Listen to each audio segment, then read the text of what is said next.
اعتراف ضمني من جانب بن عطية بأنه غير جاهز في الفترة القادمة، والدليل بأنه يغيب في معظم لقاءات نادي يوفنتوس. خطيرة، جول جول، يا لروعة الهدف. عالمي عالمي عالمي يا فيصل يا فجر، كما أخذت الصفة العالمية مع الفرقة الغاليسية ديبورتيفو لا كورونيا. جات لمسة الكبار، جات لمسة الموهوبين، جات لمسة الهدافين. فيصل فجر يصنع الحدث في الليغا الإسبانية مع الفرقة الغاليسية، هو يؤكد مع النخبة المغربية.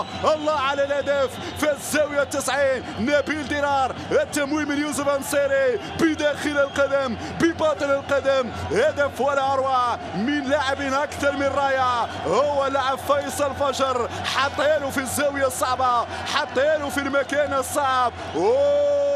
هدف رائع، هدف رائع يا فيصل يا فجر. سيدون، سيكتب في صفحات مشاركاتك مع المنتخب المغربي. فيصل فجر كان واحد من النجوم المغربية في الكأس الإفريقية الماضية للمنتخب المغربي، لأنه لم يقدم الشيء الكثير مع النخبة المغربية.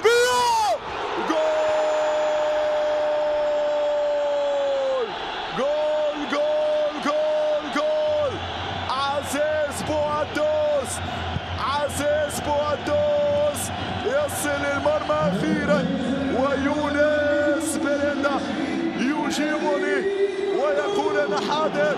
يونس بلندا يجيبني نعم، ويقول أنا موجود، أنا حاضر كذلك بتمريراتي، لأن الكرة خرجت من يونس. شوف يونس، شوف الباس، شوف التمريرة من يونس، والمتابعة من عزيز بوادوس في الزاوية الصعبة.